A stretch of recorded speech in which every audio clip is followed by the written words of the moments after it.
Soy Francisco Tete Romero, escritor, docente, autor del ensayo Chaco, 8 tesis para otra historia, y les quiero contar por qué, lejos de lo que se considera cerca del impenetrable, donde parecería que nunca sucedió en la historia, allí pasó todo. En primer lugar, ¿sabían que hubo un Chaco agrario indígena? En 1585, Alonso de Vera y Aragón fundó en el Chaco la primera ciudad española. Se llamó Concepción de la Buena Esperanza, más conocida entre nosotros como Concepción del Bermejo. El mismo Alonso de Vera y Aragón fundaría 3 años luego la ciudad de Corrientes. ¿Por qué es importante hablar de Concepción de la Buena Esperanza? Lo que hoy se conoce como las ruinas del kilómetro 75. De 1585 a 1632, Concepción de la Buena Esperanza fue un punto de enlace fundamental entre el noroeste, lo que era la gobernación del Tucumán, ¿sí?, lo que era la ruta hacia el camino del Perú, Asunción y Buenos Aires. Pero la riqueza fundamental de Concepción del Bermejo fue que fue un enclave de desarrollo agrario. En las memorias, en las crónicas de Alonso de Vera y Aragón se sostiene que nunca halló en ningún lugar pueblos tan agricultores, tan sabios para el manejo de la tierra como los indígenas de habla tonocoté. Me refiero a los matalá y a los huacalá.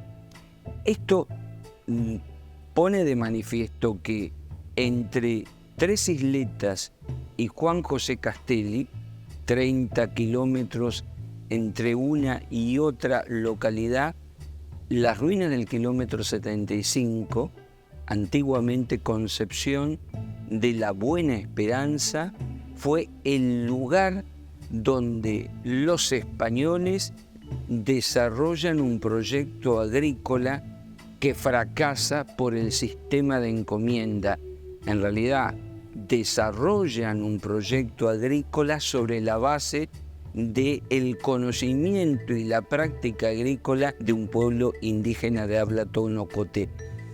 Me estoy refiriendo al primer periodo histórico en el Chaco, el que marca la hegemonía del mundo indígena. Primero tenemos la alianza o el complejo Lule, Vilela, Matalá y Huacalá. Los Lules venían escapando de los españoles del noroeste. Los Vilelas provenían del norte, de las culturas cercanas a los Aymará. Y los tonocoté, tanto Matalá y Huacalá, eran originarios del Chaco. El sistema de vasallaje hacía que los que habían desarrollado las habilidades y prácticas agrícolas eran los Matalá y Huacalá. En síntesis, había un Chaco agrario. El sistema de encomienda, que era el sistema de esclavitud, no solamente determinó el gran malestar del mundo indígena, sino también marcaría el fin de Concepción del Bermejo de la Buena Esperanza, porque el otro gran sujeto del mundo indígena, los Guaycurú, es decir, los avipones, los com o tobas y los mocoy, en una confederación Guaycurú conjuntamente con una confederación calchaquí propio del noroeste, los calchaquíes y los dieguitas producen un asedio a Concepción del Bermejo de la Buena Esperanza y finalmente tienen que abandonar en 1632 ese lugar. ¿Por qué se produce el asedio? Porque no toleraban el sistema de encomienda y porque consideraban que estaba en peligro el mundo indígena con la presencia del español. Décadas después, cronistas españoles, rescata esto Ramón de las Mercedes Ticera, dan cuenta de que los pueblos de habla tonocoté habían sido envilecidos por el alcohol y habían abandonado totalmente la práctica agraria. Es decir, para poder someterlos también habían introducido el alcohol. Esa es la primera imagen que me gusta compartir con ustedes sobre el impenetrable. Pero el segundo gran hallazgo que como habitantes de este territorio tenemos que realizar es descubrir un acontecimiento histórico extraordinario en 1774. Aquí la pregunta sería, ¿sabíamos que somos protagonistas del primer cuadro histórico nacional en la Argentina? Cuadro histórico nacional, 1775, un pintor salteño, Tomás Cabrera, crea La Paz de la Cangallet. Este cuadro del barroco americano está actualmente en el Museo Histórico Nacional. ¿Y de qué trata La Paz de la Cangallet?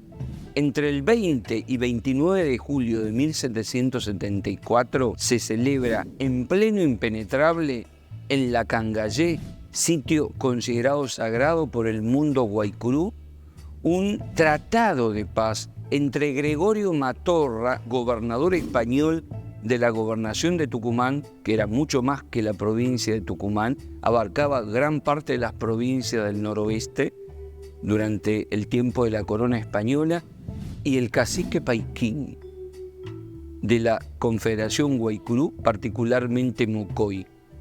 Lo importante es que le reconoce a través de un documento de la corona española, un gobernador como Gregorio Matorras, la soberanía de todos los territorios del Chaco al cacique Paiquín.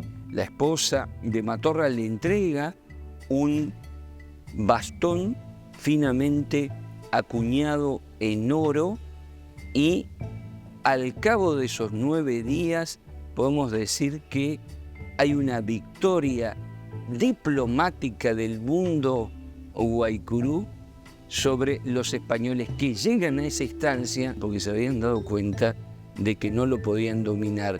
En el cuadro de barroco americano de Tomás Cabrera hay 3 franjas horizontales. En las 2 primeras podemos apreciar el mismo tratamiento jerárquico al séquito del gobernador español, así como también al séquito que integraba el cacique Paiquín junto a los suyos. Marcos Altamirano, mucho tiempo después, el año 2015-2016, da 2 conferencias, una de ellas a propósito de lo que desconocemos del impenetrable, y advierte lo siguiente, que al principio el impenetrable fue una denominación que representaba una geografía difícil para el acceso, inaccesible, impenetrable como inaccesible. La naturaleza impedía el fácil acceso o el acceso directamente a quienes se adentraban en él. Luego, el impenetrable pasó a ser símbolo de lo inexpugnable, de lo invencible, pero ya no era geográfico, era político, cultural y militar. Con los guaycurú no se podía.